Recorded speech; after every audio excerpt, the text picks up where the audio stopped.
clinically all right. The second, mental health, is being free from all subconscious and deeply engraved negative thought patterns and being free from worries, pain, jealousy, discontentment, ego, lust, etc. The third, interpersonal relationships, is having a smooth relationship with everyone around you. It is not enough if you are merely cordial with everyone.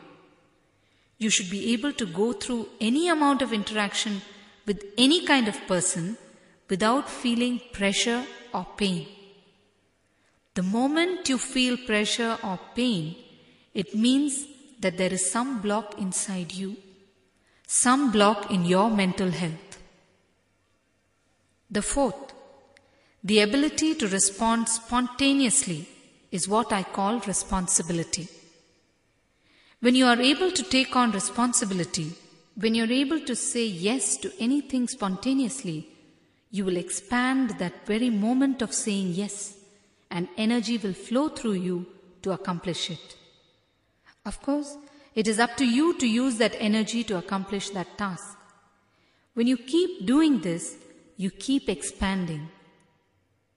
So, if these four things flower in you, then you are spiritual. Then it does not matter which profession you are in, or whether you are married or unmarried, or whether you are young or old, or anything for that matter. Yes?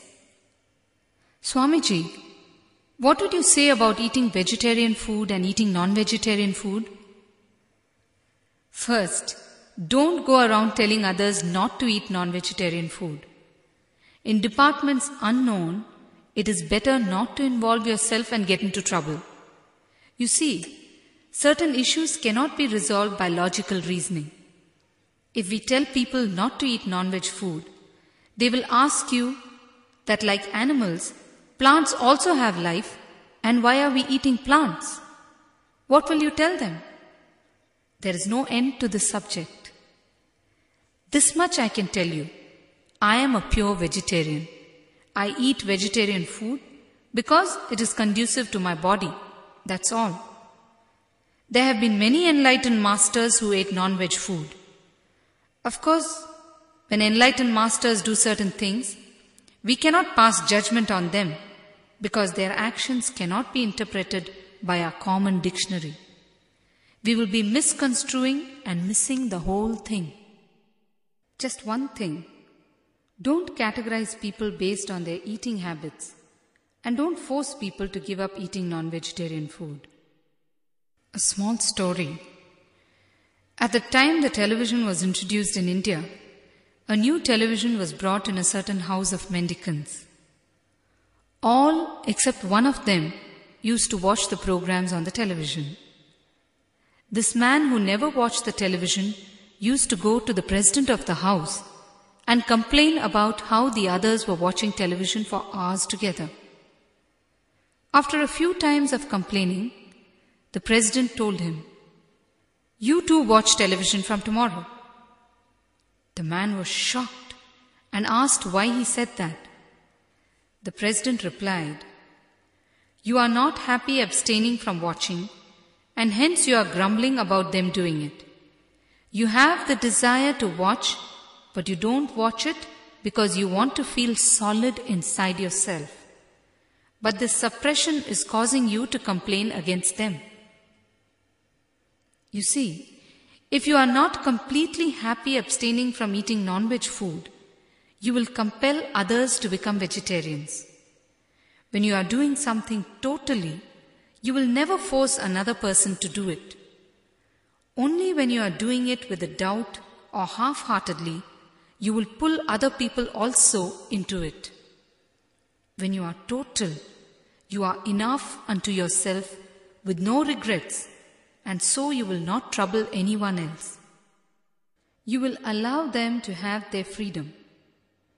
In fact, I would go on to say that those who eat non-veg food for 1 hour a day and forget about it are better off than those who eat vegetarian food and think about non-veg 24 hours a day. Here is a small story. A Zen master was walking with his disciple towards his city. On the way there was a river that was flowing. There was a beautiful woman standing near it.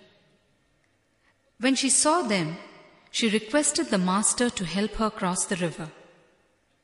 The master promptly carried her to the other side of the river, left her there and returned. The disciple was totally disturbed by what he saw.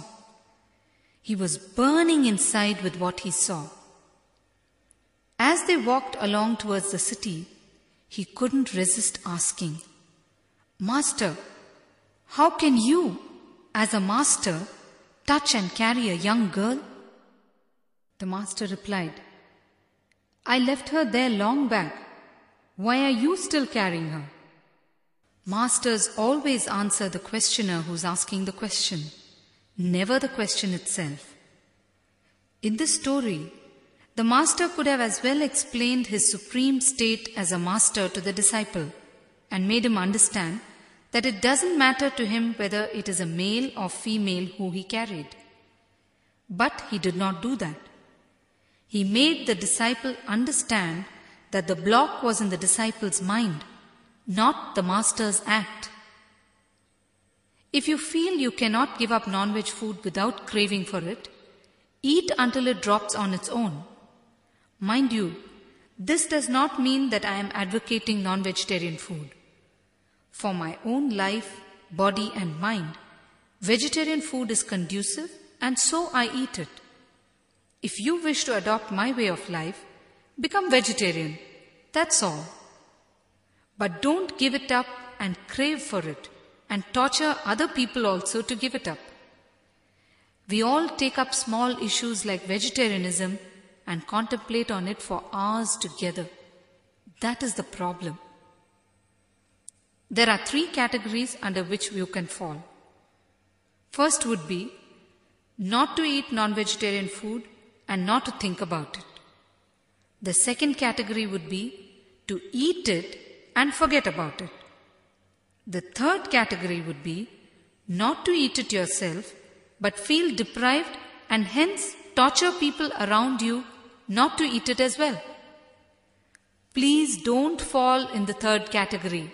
That's all.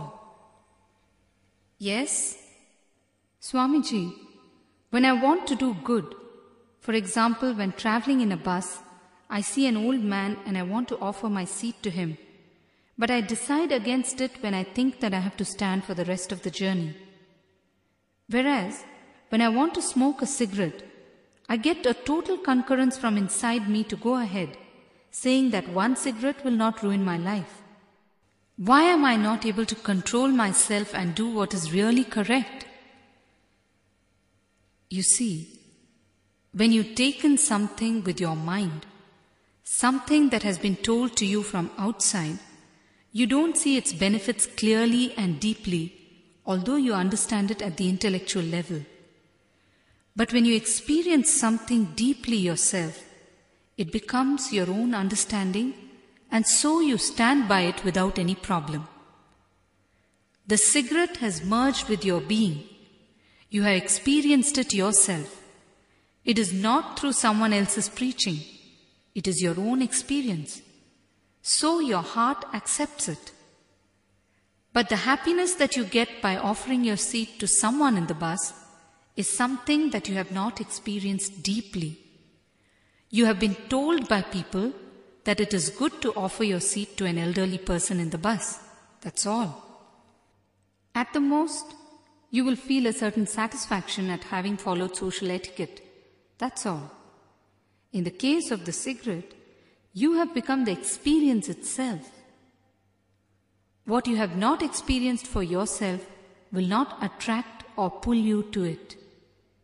If you had really experienced the joy of helping others, you would have offered the seat to the old man. For true experience to happen, meditation is the way.